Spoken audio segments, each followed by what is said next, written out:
नमस्कार साथियों। तो चलिए आज के दैनिक जागरण में क्या खास खबरें हैं उन्हें हम लोग एक एक करके देख लेते हैं। और याद रखिए दैनिक जागरण का राष्ट्रीय संस्करण है, तो इसमें आप लोगों को महत्वपूर्ण खबरें ही देखने को मिलेंगी। एक मुद्दा आप लोग देख रहे हैं कि आजकल काफ़ी चर्चा में बना हुआ है, वो है जातिगत जनगणना को लेकर, जाति आधारित जनगणना को लेकर। और आपको बता दूं कि 1931 तक ये जाति आधारित जनगणना आपकी होती थी, लेकिन 1931 से बंद हो गई थी और 2011 में भी हुई थी। लेकिन 2011 की जाति आधारित जनगणना जनगणना के आंकड़े सामने नहीं आए थे और कहते हैं कि उसमें कुछ कमियां थी, इसलिए प्रकाशित नहीं किए गए थे।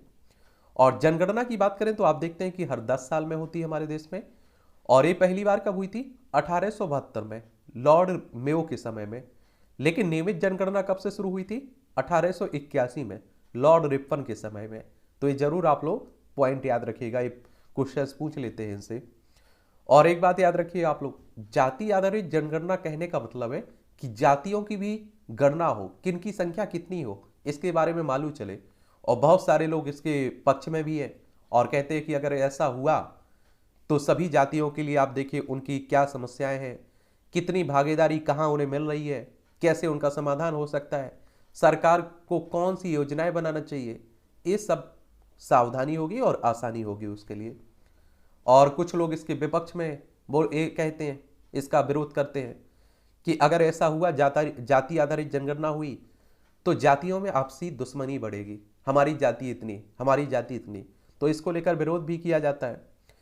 तो भाजपा के ओबीसी कार्ड पर पलटवार, नीतीश ने कहा है सभी वर्गों के लिए होगी फायदेमंद। और देखिए एक और बात बताऊं, पिछड़ा वर्ग की बात अगर हम लोग बात करें ना, तो कई राज्यों में 50% से ज्यादा संख्या है, जनसंख्या है किसकी? पिछड़ा वर्ग की। तो आप देखते हैं कि उनकी ज्यादा राजनीति, उनको देखकर ज्यादा ये राजनीति होती है। जातिगत जनगणना के लिए कांग्रेस अध्यक्ष ने पीएम को लिखा पत्र और आरक्षण से 50% की कैप हटाई है प्रधानमंत्री जी। इंदिरा साइनी केस आप लोग पढ़ते हैं ना, उसमें जो रखी गई है उसी की बात हो रही है। ये सब आप देखते हैं कि कर्नाटक में हो रहा है चुनाव। देखिए ये हमारा प्यारा भारत, ये है कर्नाटक आपका, बेंगलोर उसकी राजधानी है। 1 नवंबर 1956 में इसे राज्य बनाया गया था, किसे? कर्नाटक को। और इसकी सीमा आप देखिए गोवा हो, महाराष्ट्र हो, तेलंगाना, आंध्र प्रदेश, तमिलनाडु, केरल से लगती है। और यहाँ अगर हम लोग विधानसभा की बात करें तो आप देखेंगे 224 सीटें हैं। विधान परिषद में 75 सीटें हैं, राज्यसभा में 12 सीटें हैं, लोकसभा में 28 सीटें हैं। 1,91,791 वर्ग किलोमीटर में आपका कर्नाटक फैला हुआ है। और देखिए यहाँ विधानसभा के चुनाव है और ये चुनाव करवाता कौन है? इलेक्शन कमीशन ऑफ इंडिया, भारतीय निर्वाचन आयोग, एक संवैधानिक संस्था है। संविधान के अनुच्छेद 324 के तहत इसकी स्थापना की बात की गई है। 25 जनवरी 1950 में इसकी स्थापना हुई थी। नई दिल्ली में हेडक्वार्टर देखने को मिलेगा। सुकुमार सेन पहले हमारे मुख्य चुनाव आयुक्त थे। कौन से? पहले नंबर के, ठीक है। भारत को आर्थिक सुपर पावर बनने में मदद करेगा इजराइल। और जिस तरह इजराइल की कंपनियां व तकनीक ने अमेरिका को सुपर पावर बनने में मदद की है, वैसे ही प्रक्रिया भारत के साथ दोहराई जा सकती है। इजराइल के इकोनॉमी व इंडस्ट्री मिनिस्टर नील बरकत ने दैनिक जागरण की विशेष से बातचीत में ये कहा है। ज्ञानवापी के 7 मुकदमे जिला अदालत में स्थानांतरित किए गए हैं। ये आप देखिए बनारस का मामला है। यहाँ कहा जाता है कि जो मस्जिद बनी हुई है ज्ञानवापी, वो एक शिव मंदिर को तोड़कर बनाई गई है, तो उसे को लेकर विवाद बना हुआ है, कोर्ट में ये है पेंडिंग में। तो आप देखिए उत्तर प्रदेश की बात हो रही, लखनऊ इसकी राजधानी, अंतर्राष्ट्रीय सीमा नेपाल से लगती राज्यों में बिहार, झारखंड, छत्तीसगढ़, मध्य प्रदेश, राजस्थान, हरियाणा, हिमाचल प्रदेश, उत्तराखंड और दिल्ली से लगती है। विधानसभा में 403 सीटें हैं, विधान परिषद में 100 सीटें हैं, राज्यसभा में 31 सीटें, लोकसभा में 80 सीटें आपको देखने को मिलेगी। योगी आदित्यनाथ यहाँ की चीफ मिनिस्टर, मुख्यमंत्री है। अग्निवीर भर्ती के लिए पहली बार ऑनलाइन प्रवेश परीक्षा शुरू हुई है। और आप देखिए जो तीनों सेनाओं में भर्ती को लेकर जो परीक्षा अग्निपथ योजना आई हुई है ना, उसी को लेकर बात हो रही है। भटिंडा सैन्य छावनी में साथी गणन ने ही रंजिश में की थी चारों जवानों की हत्या। और संयुक्त जांच टीम ने 5 दिन बाद हत्या की गुत्थी सुलझाई, आरोपित गिरफ्तार। कहा 4 जवान करते थे जलील, इसलिए मारा, चलाई थी 19 गोलियां। और ऐसा माना जा रहा था कि आतंकी हमला है, लेकिन आप देखिए वहीं से बीच में से ही निकला उनके। पंजाब की बात करें अगर हम लोग, भटिंडा पंजाब की बात हो रही है ना, तो पंजाब आप देखेंगे, ये है आपका पंजाब।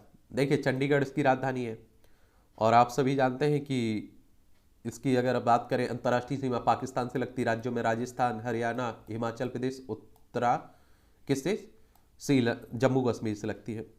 और 1 नवंबर 1966 में से राज्य बनाया गया था। विधानसभा में 117 सीटें हैं, राज्यसभा में 7 सीटें हैं, लोकसभा में आप देखेंगे कि आपकी 13 सीटें हैं। 50,362 वर्ग किलोमीटर में फैला हुआ है। बनवारी लाल पुरोहित यहाँ के राज्यपाल है, भगवंत मान यहाँ के चीफ मिनिस्टर है, मुख्यमंत्री है। ठीक है, तो ये भी याद रखिएगा। और ये आप देखिए, समलैंगिक विवाह को मान्यता देने की याचिका सुनवाई योग्य नहीं है, केंद्र कह रहा है। सुप्रीम कोर्ट में अर्जी दाखिल कर प्रारंभिक आपत्ति पर पहले सुनवाई का फैसला देने की मांग की गई है। एक बात और बताऊं, 5 न्यायाधीशों की संविधान पीठ आज करेगी मामले पर सुनवाई। संविधान पीठ कहने का मतलब होता है 5 या 5 से अधिक अगर न्यायाधीश उसमें बेंच में शामिल है तो उसी को आप लोग संविधान पीठ कह देते हैं। समलैंगिक कहने का मतलब है कि आप देखिए, पुरुष पुरुष से शादी कर रहा है, एक महिला महिला से शादी कर रही है, तो इसको लेकर आप देखें कि केंद्र सरकार इसका विरोध भी कर रही है। लेकिन आप लोगों को मालूम होना चाहिए कि अब अधिकारों की दुहाई, मौलिक अधिकार, संविधान के भाग 3 को ध्यान में रखते हुए कई लोग इसके पक्ष में भी है। तो चलिए देखते हैं क्या होता है। आप देखेंगे, स्वदेशी पैराशूट से सुरक्षित रहेगा मानव रहित विमान। समुद्री व दुर्गम क्षेत्रों में दुश्मनों के ठिकानों पर हमला करने में सक्षम मानव रहित विमान लक्ष्य के लिए विशेष रिकवरी पैराशूट विकसित किया गया है। कानपुर स्थित आयुध पैराशूट निर्माण में यह स्वदेशी पैराशूट विकसित किया गया है। अच्छी बात है। नीतीश सरकार का यूटर्न, शराब से मौत पर मिलेगा 4 लाख का जुर्माना, क्या मुआवजा, माफ करिए जुर्माना नहीं मुआवजा। ये आप लोगों को मालूम होना चाहिए कि बिहार के मुख्यमंत्री है नीतीश कुमार, और बिहार में आप देखेंगे कि शराबबंदी है। क्या है, शराबबंदी है, फिर भी लोग पीते रहते हैं, और जब पिएंगे जहरीली शराब तो आप देखते हैं उनकी मौत होगी, तो उन्हीं को मुआवजे की बात हो रही है। बिहार की राजधानी पटना, इसकी अंतर्राष्ट्रीय सीमा नेपाल से लगती राज्यों में उत्तर प्रदेश, झारखंड, पश्चिम बंगाल से लगती है। और यहाँ के अगर हम लोग राज्यपाल की बात करें तो राजेंद्र अर्लेकर है। विधानसभा में 243 सीटें हैं, विधान परिषद में 75 सीटें हैं, राज्यसभा में 16 सीटें हैं, लोकसभा में 40 सीटें हैं। 94,163 वर्ग किलोमीटर में आपका बिहार फैला हुआ है। ठीक है। पटना में बालू माफिया ने महिला अधिकारियों को घसीटते हुए किया लहूलुहान और वाहन भी तोड़े। 44 आरोपितों को किया गिरफ्तार, 50 से अधिक वाहन जब्त किए गए।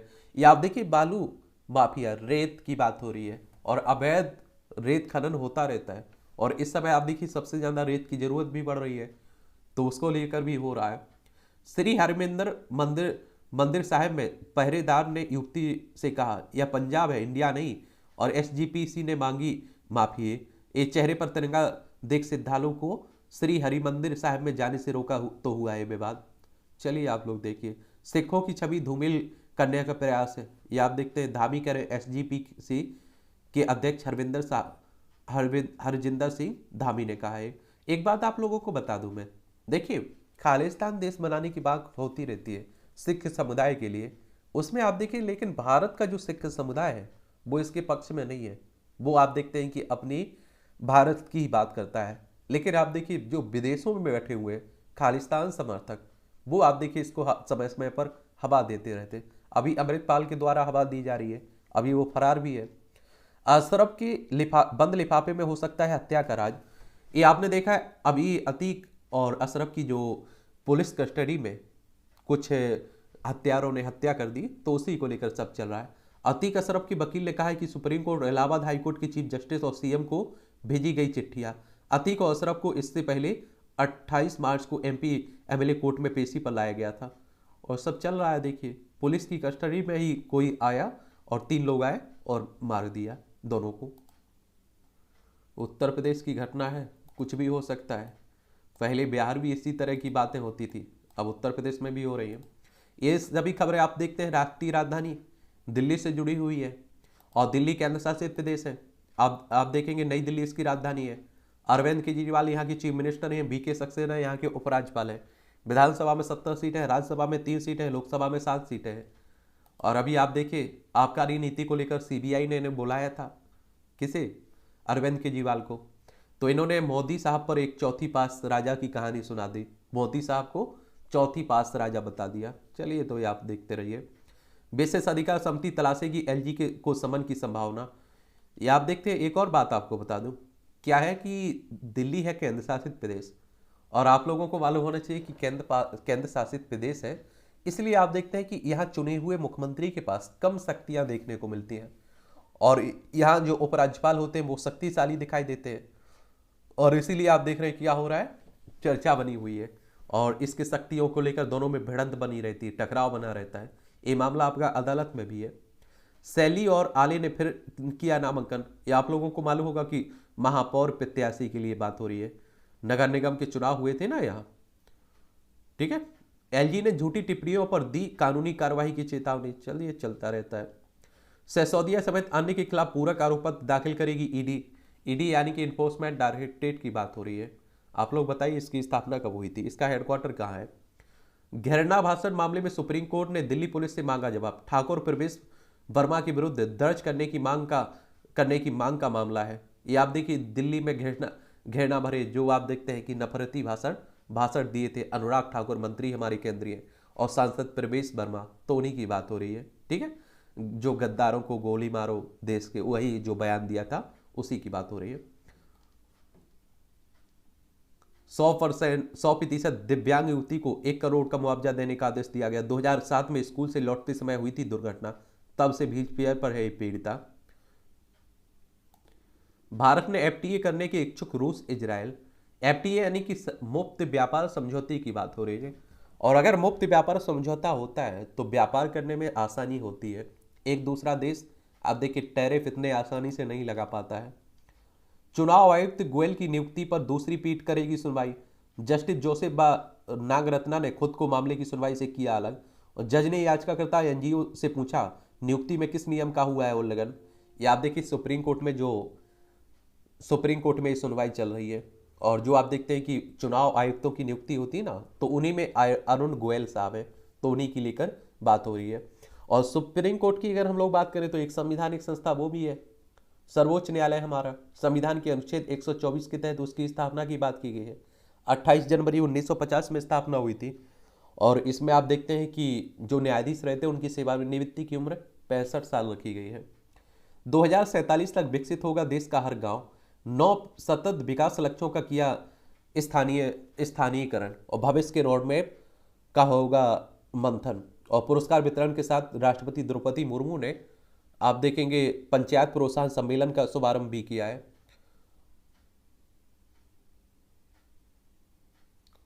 और आप देखेंगे कि 17 सतत विकास लक्ष्यों को एकीकृत कर 9 लक्ष्य निर्धारित किए गए हैं संयुक्त राष्ट्र ने। संयुक्त राष्ट्र की बात करें तो आप सभी जानते हैं किसकी बात हो रही, यूनाइटेड नेशंस की। 24 अक्टूबर 1945 में इसकी स्थापना हुई थी, और इसका हेडक्वार्टर आपको कहाँ देखने को मिलेगा, इसका हेडक्वार्टर आपको देखने को मिलेगा न्यूयॉर्क यूएसए में, ठीक है। तो ये भी आप लोग याद रखिएगा। और 25 वर्षों के लिए सतत विकास लक्ष्यों का स्थानीयकरण किया जा चुका है। आज़ादी के अमृतकाल में सभी गांव इस स्थिति तक पहुंच जाएंगे कि उसमें विकास की कोई कसर ना रहे, और विकास का मॉडल चुनने में सक्षम हो। आप देखेंगे ग्रामीण राष्ट्रपति साहब कह रहे हैं। ये आप लोगों को मालूम होना चाहिए, सतत विकास लक्ष्य की बात होती ना, या 2030 एजेंडा, बेहतर स्वास्थ्य, गरीबी उन्मूलन, सबके लिए शांति और समृद्ध भरा जीवन सुनिश्चित करने के लिए। और 2015 में संयुक्त राष्ट्र द्वारा इसे एक सार्वभौमिक आहन के रूप में अपनाया गया था, ठीक है। 17 सतत विकास लक्ष्य शामिल है, 169 उद्देश्य इसमें शामिल है। और आप लोगों को एक बात मालूम होना चाहिए कि इनसे आप देखिए प्रीलिम्स में क्वेश्चंस बन जाते हैं, और जब आंसर राइटिंग कर रहे होंगे, आप लोग निबंध लिख रहे होंगे, तो इनके एसडीजी जो आप देखें सतत विकास लक्ष्य है ना, इन्हें वहाँ भी आप लोग उपयोग कर सकते हैं, वहाँ भी फैक्ट के रूप में डाल सकते हैं। और जैसे आप देखेंगे सबसे पहले जून 1992 में ब्राजील की रियो डी जेनेरो में पृथ्वी शिखर सम्मेलन में 178 से अधिक देशों ने एजेंडा 21 को अपनाया था। इसके तहत मानव जीवन में सुधार और पर्यावरण की रक्षा के लिए सतत विकास के लिए वैश्विक साझेदारी बनाने के लिए एक व्यापक कार्य योजना अपनाने पर सहमति बनी थी। और एसडीजी के 17 लक्ष्य, इसमें गरीबी की समाप्ति की बात की गई है। अगर आप देखें गरीबी पर आप लोग क्वेश्चंस लिख रहे हैं, आंसर राइटिंग कर रहे हैं, निबंध लिख रहे हैं, तो पहले सतत विकास लक्ष्य का आप लोग उल्लेख कर सकते हैं वहाँ। दूसरे में आप देखिए भुखमरी से मुक्ति की बात की गई है। तीसरे में लोगों के लिए स्वास्थ्य और आरोग्यता की बात की गई है। फिर आप लोग 4 में जाएंगे तो गुणवत्ता परक शिक्षा की बात की गई है। फिर आप 5 में जाएंगे तो लैंगिक समानता की बात की गई है। 6 में आप देखेंगे जल एवं स्वच्छता की बात की गई है। 7 में किफायती एवं और स्वच्छ ऊर्जा की बात की गई है। 8 में आप देखिए उत्कृष्ट कार्य और आर्थिक विकास की बात की गई है। 9 में आप देखिए उद्योग नवाचार बुनियादी ढांचे के विकास की बात की गई है। 10 में आप देखेंगे असमानताओं में कमी की बात की गई है। 11 में आप देखिए संवहनीय शहरी और सामुदायिक विकास की बात की गई है। और 12 में आप देखिए जिम्मेदारी के साथ उपभोग उत्पाद की बात की गई है। आप देखेंगे 13 में जलवायु कार्रवाई की बात की गई है। 14 में जलीय जीवों की सुरक्षा की बात की गई है। 15 में थलीय जीवों की सुरक्षा की बात की गई है। 16 में शांति न्याय और सशक्त संस्थाओं की बात की गई है। और 17 में आप देखिए लक्ष्यों के लिए भागीदारी की बात की गई है इसमें, तो ये भी आप लोग याद रखिएगा। और इसमें 9 सतत विकास लक्ष्यों पर राष्ट्रीय सम्मेलन हुआ है। ये गरीबी मुक्ति और उन्नत आजीविका, आत्मनिर्भर बुनियादी ढांचा, बाल हितैषी पंचायत, महिला हितैषी पंचायत, सामाजिक रूप से सुरक्षित पंचायत, पर्याप्त जल वाली पंचायत, स्वच्छ और हरित पंचायत, सुशासन और स्वस्थ पंचायत, ये 9 सतत विकास लक्ष्यों पर ये राष्ट्रीय क्या हुआ है, सम्मेलन हुआ है, ये भी याद रखिएगा। दुनिया भर में सबसे स्थिर है भारत और रूस की दोस्ती, ये हमारे विदेश मंत्री साहब कह रहे हैं। स्कूली बच्चों की थाली से अब गायब नहीं होगी दाल। मिड डे मील के लिए सस्ती दरों पर चना दाल मुहैया कराएंगे। शिक्षा मंत्रालय ने भंडारण के लिए निर्देश दिए, तय दरें भी जारी की है। और झारखंड और उड़ीसा भी जल्द जुड़ेंगे पीएम श्री योजना से। और एक बात आप लोगों को मालूम होना चाहिए, प्रत्येक ब्लॉक के 2 स्कूलों को अपग्रेड करने से जुड़ी पीएम श्री योजना है ना, उसी की बात हो रही है। और मिड डे मील योजना की बात करें तो 1995 में शुरू हुई थी, ये आप लोगों को मालूम होगा। अगर आप लोग सरकारी स्कूल में पढ़ते होंगे तो आपको मालूम होगा खाना आप लोगों को उपलब्ध होता है ना, उसी की बात हो रही है।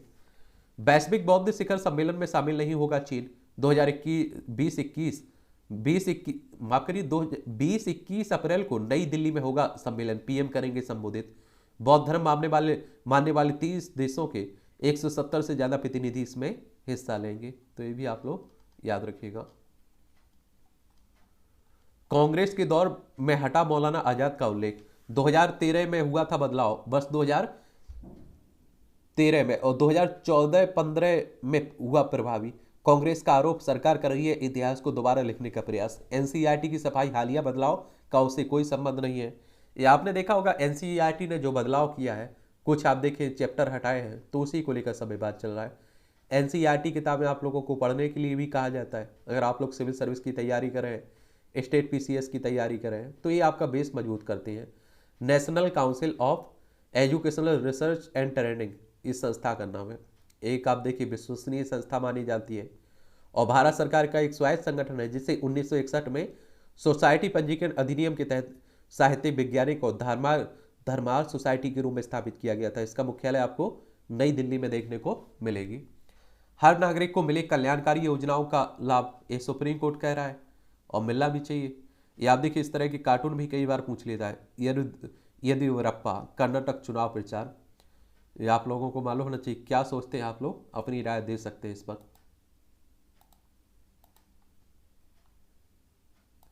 आप सभी जानते हैं कि जब भी किसी राज्य में चुनाव होते हैं तो एक पार्टी से दूसरी पार्टी में नेताओं का आना जाना शुरू हो जाता है। तो ये कर्नाटक में हो रहा है। भाजपा को झटका, कांग्रेस में शामिल हुए पूर्व सीएम सेक्टर। केजरीवाल के मुद्दे पर कांग्रेस कर रही है 2 नाव की सवारी। ये आप देखेंगे, ये गठबंधन को लेकर आप देखते हैं कहीं कहीं नरम भी पड़ जाती है कांग्रेस, वरना आप देखिए कांग्रेस हावी भी रहती है आम आदमी पार्टी पर। न्यायपालिका और निजी क्षेत्र में भी दिया जाए आरक्षण, पशुपति पारस करें। ये आप देखिए केंद्रीय मंत्री और राष्ट्रीय लोक जनशक्ति पार्टी रालोचपा के अध्यक्ष हैं। चलिए, केरल में सेंट थॉमस चर्च पहुंचे केंद्रीय मंत्री जॉन बार्ला। फीडबैक देने नहीं पहुंचे पायलट, झुंझुनू की सभा में गहलोत सरकार को घेरा। ये चलिए आप देख रहे हैं कि राजस्थान में 2 फाड़ चल रहे हैं कांग्रेस में। कौन? अशोक गहलोत और सचिन पायलट के बीच, और इसका नुकसान कांग्रेस को मिलेगा, स्वाभाविक सी बात है। राजस्थान की राजधानी जयपुर है। इसकी अंतर्राष्ट्रीय सीमा पाकिस्तान से लगती राज्यों में गुजरात, मध्य प्रदेश, उत्तर प्रदेश, हरियाणा, पंजाब से लगती है। क्षेत्रफल में सबसे बड़ा राज्य है आपका राजस्थान भारत में, 3,42,239 वर्ग किलोमीटर में फैला हुआ है। और अशोक गहलोत यहाँ के मुख्यमंत्री हैं, कलराज मिश्रा यहाँ के राज्यपाल हैं, और विधानसभा में 200 सीटें हैं, राज्यसभा में 10 सीटें हैं, लोकसभा में 25 सीटें आपको देखने को मिल जाएंगी यहाँ। और इसी साल चुनाव भी है यहाँ। भाजपा नेता अन्नामलाई ने द्रमुक से की 501 करोड़ रुपए की हर्जाने की मांग, तमिलनाडु में चल रहा है। सत्तारूढ़ द्रमुक ने भ्रष्टाचार के आरोपों को लेकर भाजपा के प्रदेश अध्यक्ष के अन्नामलाई को कानूनी नोटिस भेजकर हर्जाने की तौर पर 500 करोड़ रुपए की मांगी है। और ममता ने तृणमूल की सरकार गिराने के साय के बयान को बताया असंवैधानिक। अभी आप देखते हैं कि होम मिनिस्टर साहब हमारे पश्चिम बंगाल गए हुए थे ना, तो उन्होंने कहा है कि 2024 में हमें लोकसभा में अच्छी सीटें दीजिए, 35 सीटें दीजिए। ये सरकार जो ममता सरकार है, ये 2000 चुनाव होने से पहले ही गिर जाएगी, ठीक है। और यानी कि 2025 में ही तृणमूल सरकार का पतन हो जाएगा। तो उसी को लेकर ममता बनर्जी भी साध रही है। जिसकी जितनी आबादी उसका उतना हक, भूपेश बघेल कह रहे हैं। ये आप देखिए छत्तीसगढ़ के मुख्यमंत्री हैं। चलिए, तो ये भी आप लोग याद रखिएगा। और ये मांग होती रहती है कि जितनी जिसकी संख्या भारी उतनी उसकी हिस्सेदारी। एक्सप्रेस वे पर अब 100 किलोमीटर प्रति घंटा की रफ्तार से चल सकेगी कैब। राज्यों के परिवहन मंत्रियों के सम्मेलन में केंद्र ने गति सीमा पर सहमति की सिफारिश की है। और 120 किलोमीटर रफ्तार यथावत निजी वाहनों के लिए, 60 किलोमीटर रफ्तार अधिकतम स्कूल बस के लिए। और ये आप देखिए टैंकर डंपर ट्रैक्टर ट्रेलर के लिए 60 की रफ्तार तय की गई है। चलिए, अरुणाचल प्रदेश के सीमांत गांव में विकास के बाद लौटने लगे लोग। यहाँ खांडू कह रहे हैं, अरुणाचल प्रदेश के मुख्यमंत्री हैं, क्या है, चीफ मिनिस्टर हैं। अरुणाचल प्रदेश को देख लीजिए, ये अरुणाचल प्रदेश है। ईटानगर इसकी राजधानी, इसकी सीमा भूटान, चाइना और म्यांमार से लगती है। राज्यों में आप देखिए असम, नागालैंड से लगती है। चाइना इसे अपना हिस्सा बताता रहता है। 21 जनवरी 1972 में इसे केंद्र शासित प्रदेश बनाया गया था और 20 फरवरी 1987 में से पूर्ण राज्य का दर्जा दिया गया था। और केवल त्रिविक्रम पटनायक यहाँ के राज्यपाल हैं, मुख्यमंत्री हैं पेमा खांडू, ठीक है। विधानसभा में 60 सीटें हैं, राज्यसभा में 1 सीट है, लोकसभा में 2 सीटें हैं। 83,743 वर्ग किलोमीटर में आपका फैला हुआ है अरुणाचल प्रदेश। सीमा की तरह सांस्कृतिक सुरक्षा भी जरूरी है। जो लोग कुछ और करने में सक्षम नहीं है, वे भारत को जोड़ने के लिए निकल पड़े। ये आप देखिए कौन कह रहा है, देश की सांस्कृतिक परंपरा बहुत ही मजबूत है, कोई तेज झंझावात भी नहीं रखता इसे हिलाने की। और गुजरात के गिर सोमनाथ सोमवार को सौराष्ट्र तमिल संगम के उद्घाटन समारोह के दौरान रक्षा मंत्री राजनाथ सिंह और राज्य के मुख्यमंत्री भूपेंद्र पटेल और तेलंगाना पुडुचेरी के राज्यपाल तमिलसाई सुंदरराजन, केंद्रीय स्वास्थ्य मंत्री मनसुख मांडविया भी इसमें शामिल हुए। चलिए, ये भी आप लोग याद रखिएगा। डिजिटल तकनीक से खेती बाड़ी को बनाया जाए आसान, बीके सिंह कह रहे हैं। केंद्रीय राज्य मंत्री ने काशी में G20 के प्रमुख कृषि विज्ञानियों की बैठक का किया उद्घाटन। कृषि विज्ञानियों के सामने भारत की रखी उपलब्धि और आकांक्षाएं। और बनारस की हमारे प्रधानमंत्री साहब का संसदीय क्षेत्र भी है, क्या है, लोकसभा सदस्य है ना वहाँ से। और G20 की बात करें तो ग्रुप ऑफ 20 की बात हो रही है। किसकी? ग्रुप ऑफ 20 की बात हो रही है, इसमें आप लोग याद रखिएगा। G20 की स्थापना 26 सितंबर 1999 में हुई थी। और इसके अगर उद्देश्य की बात करें तो वैश्विक अर्थव्यवस्था में प्रमुख मुद्दों पर चर्चा करने के लिए व्यवस्थित रूप से महत्वपूर्ण औद्योगिक और विकासशील अर्थव्यवस्थाओं को एक साथ लाना है। 20 सदस्यों में आप देखें तो आपका अर्जेंटीना शामिल है, ऑस्ट्रेलिया, ब्राज़ील, कनाडा, चीन, France, Germany, Bharat, Indonesia, Italy, Japan, Mexico, दक्षिण कोरिया, रूस, सऊदी अरब, दक्षिण अफ्रीका, टर्की, यूनाइटेड किंगडम, संयुक्त राज्य अमेरिका और यूरोपीय संघ आप लोगों को देखने को मिलेगा। भारत भी इसमें शामिल है। भारत देश की अध्यक्षता भी कर रहा है इस साल की। भारत की अध्यक्षता में G20 के तहत लगा बैठकों का सैकड़ा, तो ये भी आपको देखने को मिलेगा। ये आप देखिए, CBI जांच की मांग पर सुप्रीम कोर्ट में एक याचिका दायर की गई है। जो अभी आप देखते हैं कि जो अतीक और उसके भाई अशरफ की हत्या हुई है ना, तो उसी की बात हो रही है। और इसमें आप देखिए एक टीम तो गठित आयोग का गठन तो किया जा चुका है ना, तो चलिए वही चल रहा है। चलिए आप लोग देखिए चल रहा है सब। और ज्ञानवापी मामले में एक हम लोग विस्तार से चर्चा भी कर चुके थे। तो सामान्य ज्ञान के नाम से जो प्लेलिस्ट सूची बनी हुई है उसमें एक क्लास डली हुई है, उसे देख लीजिएगा आप लोग। पूरा इतिहास बताया गया उसका, कब क्या क्या हुआ। श्री कृष्ण जन्म स्थान अमीन निरीक्षण के मुद्दे पर बहस पूरी, निर्णय सुरक्षित रखा गया है। वादी पक्ष ने स्थगित आदेश फिर से बहाल करने की रखी मांग, और प्रतिवादी का आरोप न्यायालय से वादी ने छिपाए तथ्य। ये आप लोग देखिए कि मथुरा की बात हो रही है, यहाँ भी आप देखिए कि हिंदू मुस्लिम बना हुआ है। ठीक है, अग्नि आप देखिए पूर्वी भारत में जारी रहेगी लू, उत्तर पश्चिम क्षेत्र में गर्मी से जल्द राहत के असर है, गर्मी पड़ने वाली है। केरल ट्रेन आगजनी का शाहरुख है, इस्लामी कट्टरपंथी पुलिस कह रही है। आप देखेंगे कुछ समय पहले अभी ट्रेन में आग लगा दी थी ना एक डिब्बे में। झारखंड में आरोपित को पकड़ने गई पुलिस पर जानलेवा हमला, छुड़ाया गया। पुलिस को थप्पड़ मारकर साइबर ठगी के आरोपितों को छुड़ाने वाला गिरफ्तार हुआ। दिल्ली पुलिस के आरक्षी व पथरौल पुलिस के एएसआई समेत 4 घायल हुए। झारखंड के देवघर की घटना है। सरकार चाहे तो कश्मीरी हिंदुओं को दे सकती है अल्पसंख्यक का दर्जा, राष्ट्रीय अल्पसंख्यक आयोग के सदस्य शहजादी ने कहा है। आयोग को कोई आपत्ति नहीं है। अल्पसंख्यक कल्याण की योजनाओं का एक भी प्रस्ताव विभाग ने मंत्रालय नहीं भेजा। ये भी आप देखिएगा। जम्मू कश्मीर की स्थिति की बात करें तो 30% से कम है जम्मू कश्मीर में हिंदुओं की आबादी, और वादी में कश्मीरी हिंदुओं की संख्या 3,500 के आसपास है। बहुसंख्यक होने के बावजूद मुस्लिम समुदाय को ही ले रहा है। आप प्रदेश में हिंदू कई वर्षों से अल्पसंख्यक दर्जे की मांग कर रहे हैं। पूर्ववर्ती सरकारों ने मांग को पूरा करने को कोई कदम नहीं उठाया। एक बात आप लोगों को मालूम होना चाहिए कि राज्य स्तर पर आपकी अल्पसंख्यकों की परिभाषित नहीं किया गया ना। अगर आप देखिए कई राज्यों में आप देखते हैं कि संख्या कम भी देखने को मिलती है, तो आप देखिए उसी की बात चल रही है। तो ये भी आप लोग याद रखिए। दुनिया को राह दिखा सकती है भारत की मोबाइल टेक क्लिनिकल, और यूनिसेफ ने के सीनियर एडवाइजर ने की इस क्षेत्र में उठाए जा रहे भारत के कदमों की प्रशंसा। बच्चों के टीकाकरण से लेकर स्वास्थ्य जांच जैसी सुविधाओं में डिजिटल व्यवस्था से आ रही है क्रांति। यूनिसेफ के बारे में बात कर लीजिए। इस तरह के जो भी संगठन है उनके बारे में एक सामान्य जानकारी जरूर याद रखा करिएगा, क्योंकि इनसे क्वेश्चंस आपकी परीक्षाओं में पूछ लेता है।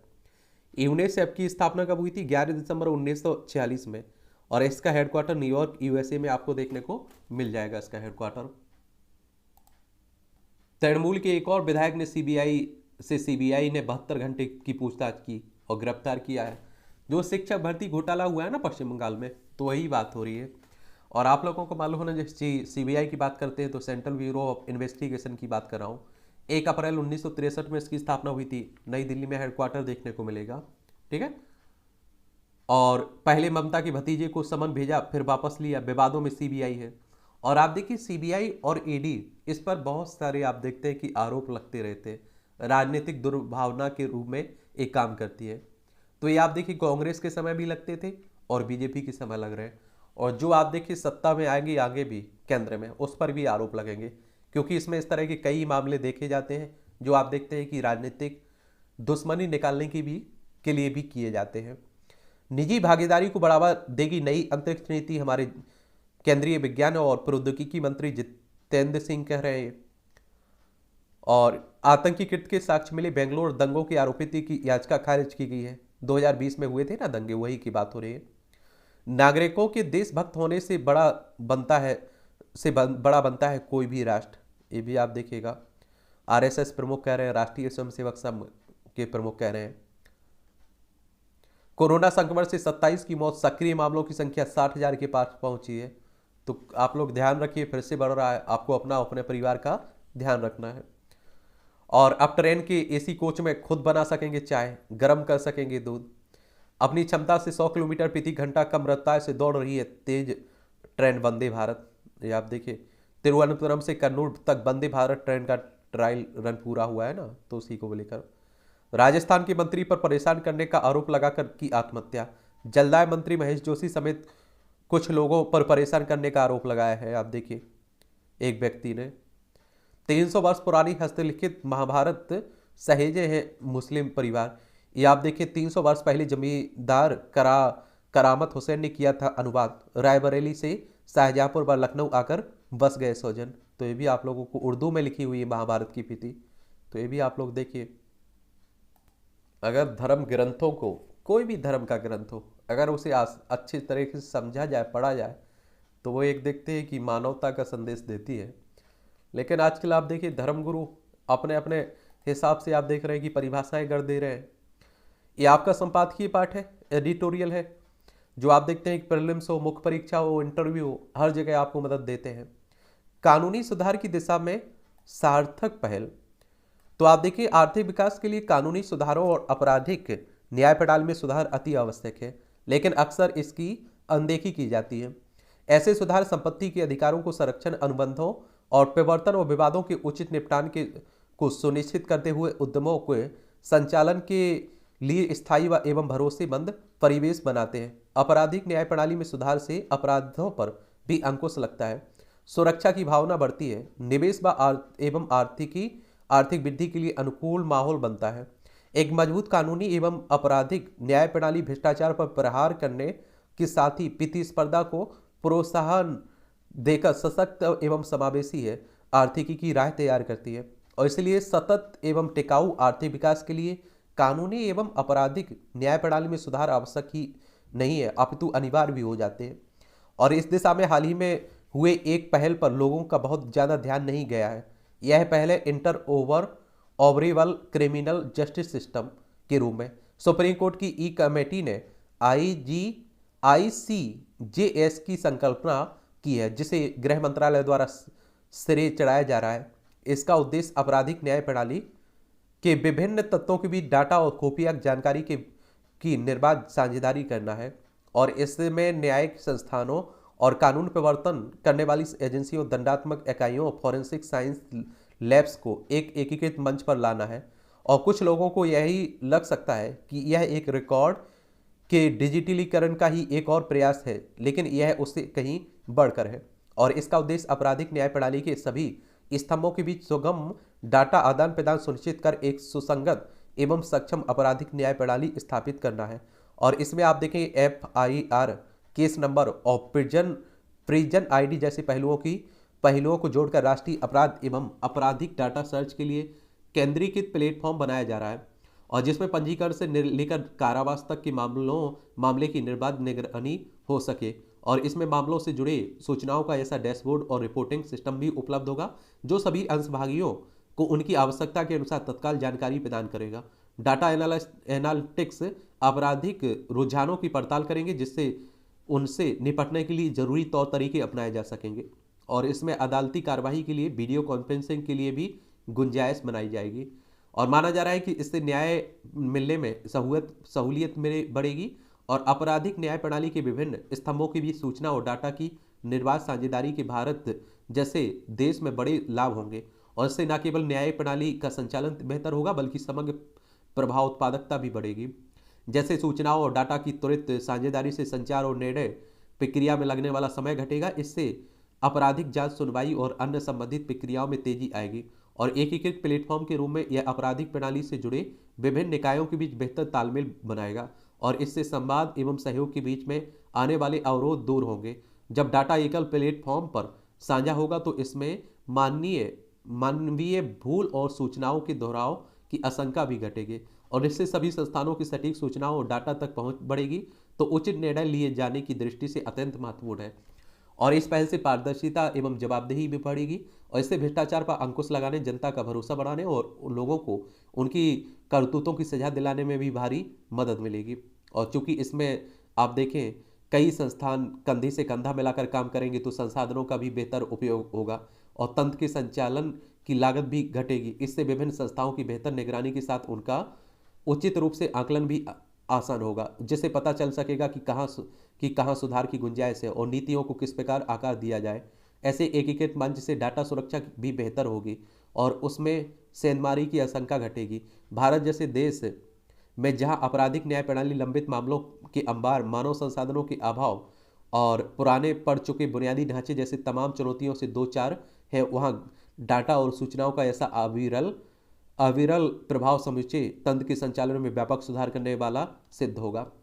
और आपराधिक मामलों के निपटारों में तेजी और सरकारी वकीलों की जवाबदेही तय करने के लिए गृह मंत्रालय ने ICJS के दायरे में ही इनोवेटिव प्रोसिक्यूशन पोर्टल भी शुरू किया है। यह देखते हुए कि सबसे अधिक मामले सरकार से ही जुड़े हैं और सरकारी वकील अक्सर स्थगन के माध्यम से नई तारीख मांगने की फिराक में रहते हैं, तो यह नया पोर्टल न्यायिक प्रणाली को सुगम बनाने में मददगार होगा और सरकारी वकील द्वारा किसी मामले में 2 बार से अधिक स्थगन मांगने पर यह वरिष्ठ अधिकारियों को अलर्ट करेगा और इससे अनावश्यक स्थगन का सिलसिला थमेगा और सभी संबंधित पक्षों के लिए त्वरित न्याय मिलने की संभावना बढ़ेगी।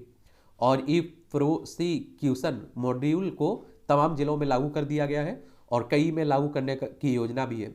और इसके अतिरिक्त सरकार फॉरेंसिक आधारित जांच को बढ़ावा देने पर भी जोर दे रही है।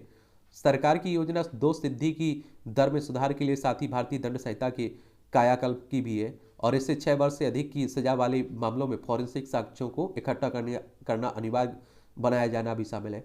भारत में आपराधिक न्याय प्रणाली का डिजिटलीकरण एक महत्वपूर्ण एवं सकारात्मक परिवर्तन को दर्शाता है और इस दिशा में ICJS जैसी पहल में तंत्र से जुड़ी समस्याओं का समाधान करने के साथ ही नागरिकों को समय से न्याय दिलाने की संभावनाएं बेहतर बनाने की भरपूर क्षमताएं हैं। ये देवराय प्रधानमंत्री की आर्थिक सलाहकार परिषद के प्रमुख और सिन्हा परिषद में अपर सचिव अनुसंधान है, इनके द्वारा ये आर्टिकल लिखा गया है, तो ये भी आप लोग याद रखिएगा। इतिहास की पाठ्य पुस्तकों पर खींचतान। जहां विश्व में सरकारें अपने पाठ्यक्रम को सुधार रही हैं, वहीं देश में इस पर विवाद हो रहा है कि किस पक्ष का तथ्य सही है। ये आप देखिए जो हटाया गया है मुगल काल से, आप देखिए कुछ छटनी की गई है। गांधी और जो आप देखिए नाथूराम से जुड़े हुए हैं उससे भी आप देखें कुछ हटाया गया। गुजरात दंगों को भी हटाने की बात हुई है, तो इसी को लेकर चल रहा है सब NCERT पर विवाद। ठीक है, चलिए ये भी पढ़िए। और NCERT संस्था पर आप देखिए कि आरोप पहले भी लगते रहे कि जो सरकार जो सत्ता में रहता है दो दल, उसके एक तरह से मिली भगत रहती है, उसकी तरफ झुकाव देखने को मिलता है, ऐसा आरोप लगा है इस पर। यहाँ आप देखिए एक कॉलम है, मानव का जीवन परमात्मा प्रदत्त अमूल उपहार है, लेकिन प्राय मानव इस उपहार का मूल्य ही नहीं समझते हैं और पग पर अपमान के शिकार होते रहते हैं। चलिए ये भी आप तो देखिएगा। यहाँ आप देखेंगे ये सड़क सुरक्षा की बात हो रही है, चलिए आप लोग याद रखिएगा। सड़क सुरक्षा को लेकर आयोजित होने जा रहे राज्यों की परिवहन मंत्रियों के सम्मेलन में केवल सड़क सुरक्षा को लेकर विचार विमर्श ही नहीं होना चाहिए, बल्कि उन उपायों पर अमल की ठोस रूपरेखा भी बननी चाहिए जो मार्ग दुर्घटनाओं को कम करने में सहायक बन सके। आप देखते हैं कि हर साल लाखों लोगों की डेथ होती है और 2 साल पहले विश्व बैंक की एक रिपोर्ट में यह बताया गया कि भारत में सड़क दुर्घटनाओं के चलते सकल घरेलू उत्पाद यानी कि GDP के 3.14% के बराबर का नुकसान होता है और ये बड़ी हानि है। वर्ल्ड बैंक की अगर हम लोग बात करें तो विश्व बैंक की बात हो रही है। और एक आप देखते हैं क्या है, ये अंतर्राष्ट्रीय वित्तीय संस्थान है और इसकी स्थापना जुलाई 1944 में हुई थी। वॉशिंगटन DC USA में इसका हेडक्वार्टर आपको देखने को मिल जाएगा। अक्षम अपराध। हरियाणा के करनाल की कल्पना चावला राजकीय मेडिकल कॉलेज में एक युवक द्वारा तिरंगे को फाड़कर कचरे की पेटी में डालना अक्षम है। राष्ट्रध्वज का अपमान राष्ट्र का अपमान है और ऐसा करने वाले को कठोर दंड मिलना ही चाहिए। चलिए आप देखिए, जहरीली शराब की त्रासदी। जहां शराब पर प्रतिबंध होता है, लोग हताशा में उसके सस्ते विकल्प की तलाश करते हैं। नशे के लिए आप लोग वो किसी भी हद तक चले जाते हैं, तो बिहार को लेकर चल रहा है। एक छोटे छोटे कॉलम लिखे जाते हैं, पढ़ लिया करिए पढ़ना हो तो। राजनीति को अपराध मुक्त बनाने की कठिन चुनौती।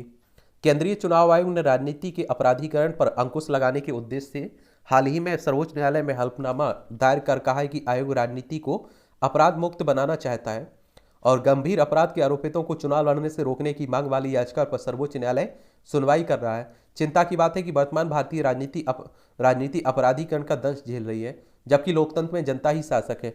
विडंबना यह है कि राजनीति के अपराधीकरण के कारण जनता का विश्वास इस पर से डगमगाने लगा है और लिहाजा इस दिशा में नए सिरे से विचार किया जाना चाहिए।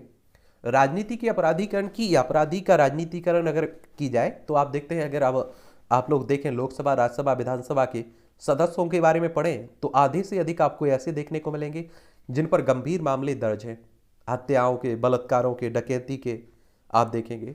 और हमारे देश में तो आप देखिए एक परंपरा बन चुकी है कि जिस पर जितने केस होंगे, आरोप लगे होंगे और केस होंगे, आरोपी बड़ा होगा, वो उतना ही बड़ा नेता बन सकेगा। और एक ईमानदार चुनाव लड़ जाए और एक आप देखिए बेईमान हत्यारा चुनाव लड़ जाए, हत्यारा चुनाव जीत जाता है। संसद करे प्रासंगिक कानून बनाने की पहल। अब देखिए क्या होता है, संसद क्यों करेगी आप बताइए? क्यों? सत्ता पक्ष है जो, इससे पहले जो सत्ता पक्ष था उनके अपने नेता ही दागी है। तो अपने घर में ही आप देखिए गंदगी भरी पड़ी हुई है, तो वो सफाई क्यों करेंगे? ठीक है, तो उसी को लेकर याद रखिए। अवकाश प्रदेश में आवास आभार दिवस, ये आप देखिए खरी खरी तंज कसा जाता है, तो पढ़ लिया करिएगा। ब्रांड बस्तर पर घमासान, ये आप देखिए छत्तीसगढ़ को लेकर बात हो रही है। बेलगाम होते आवारा पशु, अभी आप देखिए जो लोगों पर हमला कर रहे हैं, लोगों को मार दे रहे हैं कुत्ते, तो उसी को लेकर बात हो रही है सब। सब्जी सस्ती सस्ती सब्जियां और गेहूं ने घटाई थोक महंगाई, मार्च में थोक महंगाई 29 महीने के निचले स्तर पर 1.34 पर आई। सही रहा ब्याज दर बढ़ाने का फैसला, नहीं बढ़ाने का फैसला।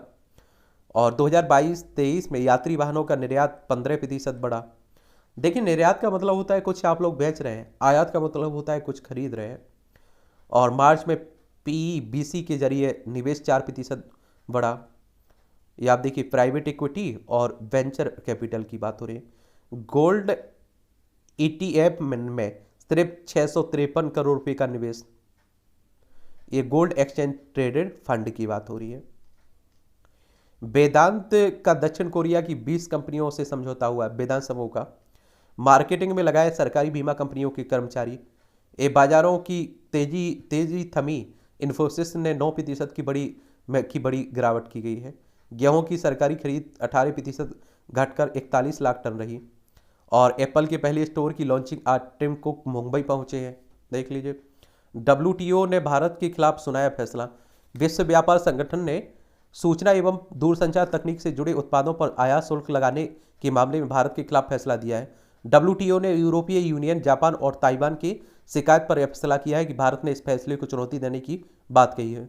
डब्ल्यूटीओ की समिति ने अपनी रिपोर्ट में भारत की गेट 199 उत्तरदायित्वों के अनुरूप कदम उठाने की सिफारिश की है। तीनों देशों की शिकायत के आधार पर डब्ल्यूटीओ ने अलग अलग रिपोर्ट जारी की है। 2 अप्रैल 2019 को ईयू ने भारत और की ओर से मोबाइल फोन और उनके उपकरण, बेस स्टेशन और इंटीग्रेटेड सर्किट और ऑप्टिकल उपकरणों पर लगाए जा रहे आयात शुल्क के खिलाफ शिकायत दर्ज की थी।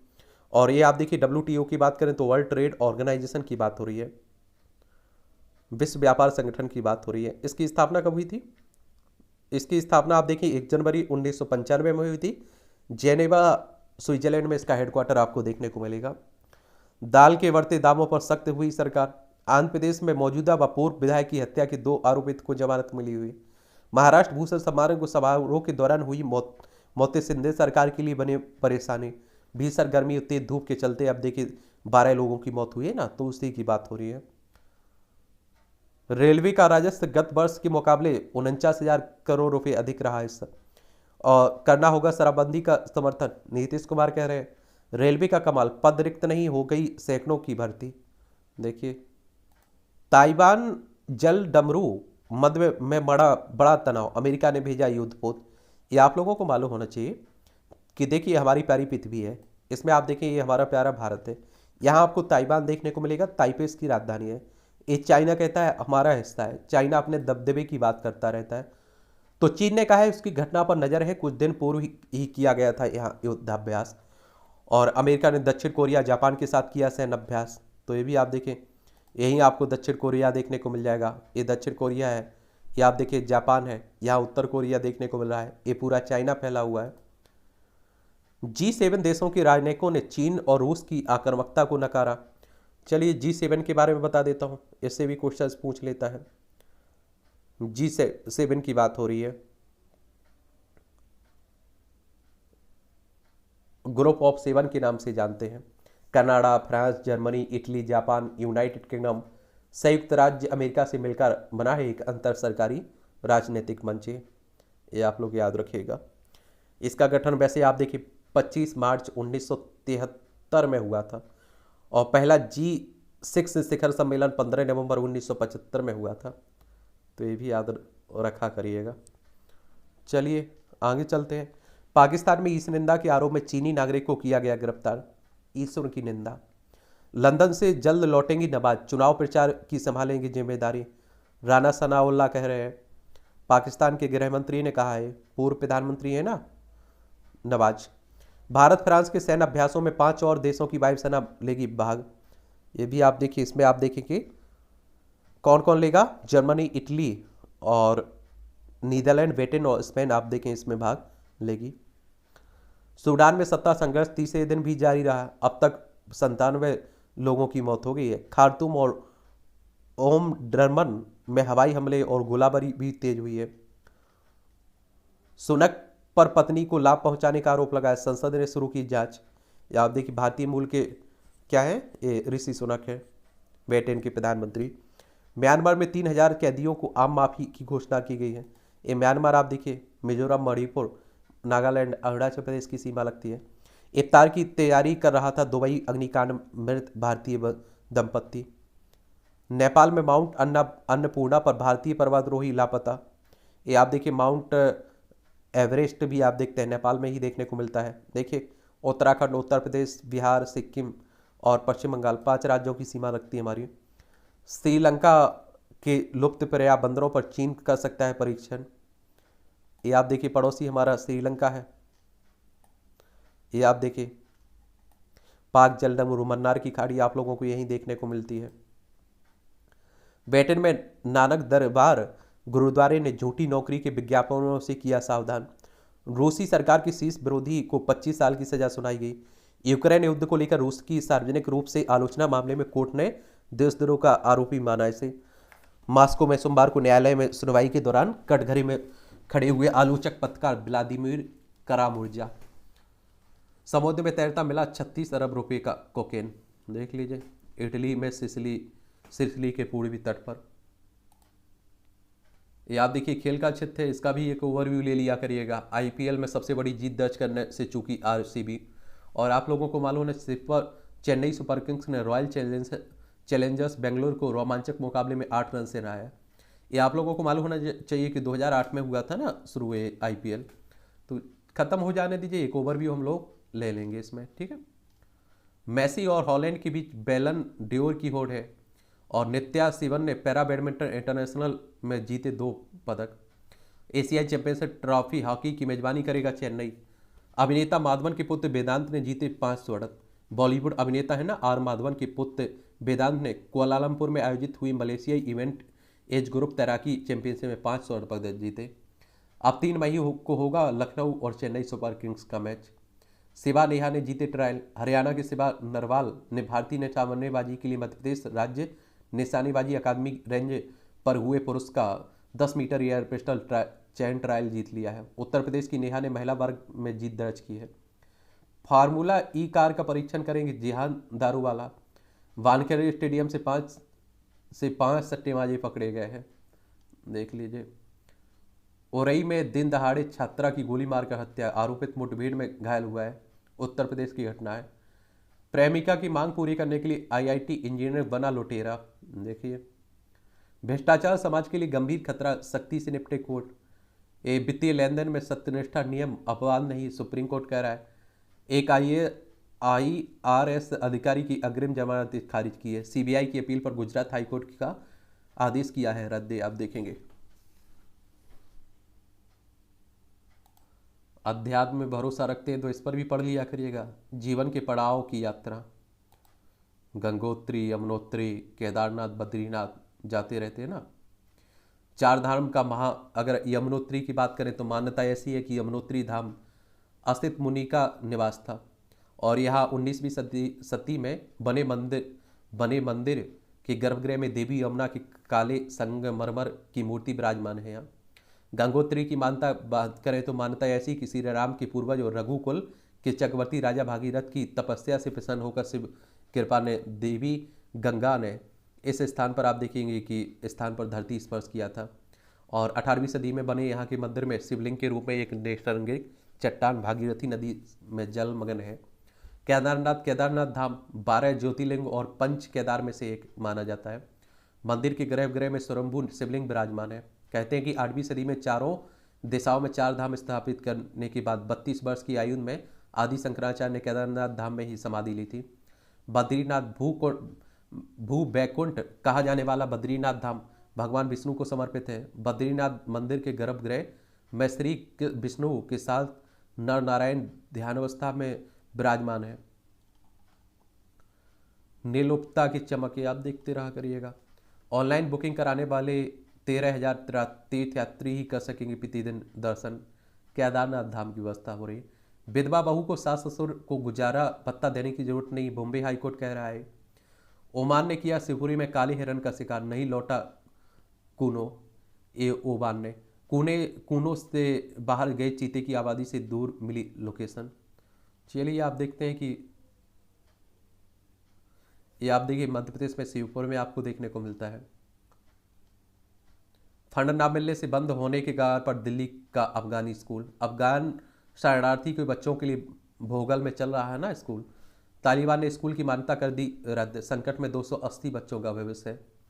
और ये आप देखिए अफगानिस्तान में तालिबानों का कब्जा हो चुका है, लद्दाख वाली हिस्सा की सीमा लगती है हमारी। बुखारी नहीं चाहते जमाते इस्लामी की धार्मिक गतिविधियों पर प्रतिबंध। जेके या जम्मू कश्मीर अपनी पार्टी के चेयरमैन ने आप देखिए अल्ताफ बुखारी चाहते हैं कि प्रतिबंधित जमाते इस्लामी को अपने धार्मिक गतिविधियों शुरू करने की अनुमति दी जाए। खंडवा में मुकदमा दर्ज होने से नाराज मुस्लिम युवक का थाने पर हमला, ये मध्य प्रदेश की घटना है। याद देखिए समलैंगिक विवाह को कानूनी मान्यता के विरुद्ध सुप्रीम कोर्ट पहुंचा है कौन, ये राष्ट्रीय बाल अधिकार संरक्षण आयोग। इसकी स्थापना कब हुई थी, इसका हेडक्वार्टर कहाँ है ये आप लोग बताइएगा। इसे भी पढ़ लिया करेगा। यहाँ भी आप देखिए परीक्षा के लिए भी बहुत सारे पॉइंट मिल जाते हैं और सामान्य जानकारी जनरल नॉलेज के लिए भी। अमेरिका में आयोजित हुआ दुनिया का पहला महिला विश्व मेला 1925 में आज ही के दिन अमेरिका के शिकागो में दुनिया का पहला महिला विश्व मेला आयोजित हुआ था। तत्कालीन राष्ट्रपति कैल्विन कुलिज की पत्नी ग्रेस कुलिज द्वारा आयोजित 8 दिवसीय इस मेले में दुनिया भर के उद्योगों में महिलाओं की प्रगति को इतने व्यापक रूप से दर्शाया गया था। विनोबा भावे ने आंध्र प्रदेश से की थी भूदान आंदोलन की शुरुआत। 1950 में आज ही सामाजिक कार्यकर्ता विनोबा भावे ने किसानों को भूमि उपलब्ध कराने के लिए आंध्र प्रदेश में से भूदान आंदोलन की शुरुआत की थी। इस दौरान पूरे देश में भ्रमण कर लोगों के से जमीन दान देने की अपील की थी। इसमें 13 वर्षों में 44 लाख एकड़ भूमि दान के रूप में मिल गई थी। धोंडो केशव कर्वे ने की पहली महिला यूनिवर्सिटी की स्थापना। महान समाज सुधारक धोंडो केशव कर्वे का जन्म 1858 में आज ही महाराष्ट्र के रत्नागिरी में हुआ था। शिक्षा पूरी कर अध्यापन से जुड़े। इसी दौरान समाज सेवा की जीवन का लक्ष्य बना। विधवा विवाह के लिए जागरूकता फैलाने के लिए 1893 में विधवा विवाह संघ की स्थापना की। 1907 में पुणे के गांव में महिला पाठशाला शुरू की। 1916 में भारत की पहली महिला यूनिवर्सिटी श्रीमती नाथीबाई दामोदर ठाकर से महिला विद्यापीठ की नींव रखी। और मुंबई में 1958 में भारत रत्न से सम्मानित किया गया था। 1954 से शुरू हुआ था ये भारत रत्न। मानव रहित विमान लक्ष्य को सुरक्षित रखेगा। ये पैरासूट, ये आप देखिए पैरासूट की विशेषता तो 10 वर्ष तक उपयोग में लाया जा सकेगा। लान फैब्रिक से बना पैरासूट 500 किलोग्राम तक के वजन के विमान को सुरक्षित उतारने में सक्षम है। विश्व का सबसे बड़ा रूबी, ये हांगकांग में सोमवार को सदवी नीलामी घर में प्रेस पूर्वावलोकन के दौरान प्रदर्शित 52.22 कैरेट का रूबी द स्ट्रेला डेफूरा, यह विश्व में सबसे बड़ा और अत्यंत मूल्यवान रूबी है। चलिए आप लोग देखिए एंटीबायोटिक दवाओं के दुष्प्रभावों को कम करने का नया तरीका खोजा गया है। अनुसंधान होते रहते हैं और इसके तहत एंटीबायोटिक दवाओं को एक सुरक्षात्मक मारक के साथ जोड़ा जाता है ताकि दवाओं की गुणवत्ता से समझौता किए बिना उसके दुष्प्रभावों को कम किया जा सके। रक्त वाहिकाओं की सेहत जांचेगा आर्टसेंस। आईआईटी मद्रास ने विकसित किया डिवाइस। एम्स दिल्ली व नीदरलैंड के मेडिकल सेंटर में 5000 से ज़्यादा लोगों पर परीक्षण किया गया है। हृदय रोगों के प्रति पहले ही सचेत कर देगा डिवाइस। अच्छी बात है। आप देखेंगे आजकल हार्ट अटैक बहुत आ रहे हैं। व्यक्ति ने बनाई कीड़ों को चूमने वाली डिवाइस, देख लीजिए। जानवरों के प्रति लगाव रखना काफ़ी आम बात होती है। वॉशिंगटन डीसी की बात है। ये मूवी से जुड़ी खबरें पढ़ना हो तो पढ़ लीजिएगा।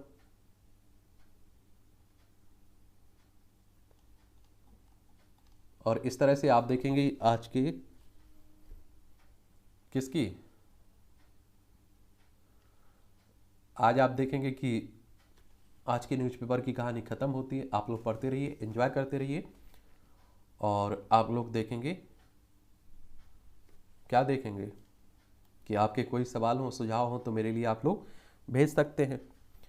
मेरी शुभकामनाएं आप लोगों के साथ है। आप लोग पढ़ते रहिए और देखिए न्यूज़पेपर हो कोई भी सब्जेक्ट हो विस्तार में जाकर ही पढ़िएगा आप लोग, ठीक है। अगर आप लोग सिविल सर्विस की तैयारी कर रहे हैं और स्टेट पीसीएस की तैयारी करें, शॉर्ट के रास्ते मत अपनाइएगा, ठीक है।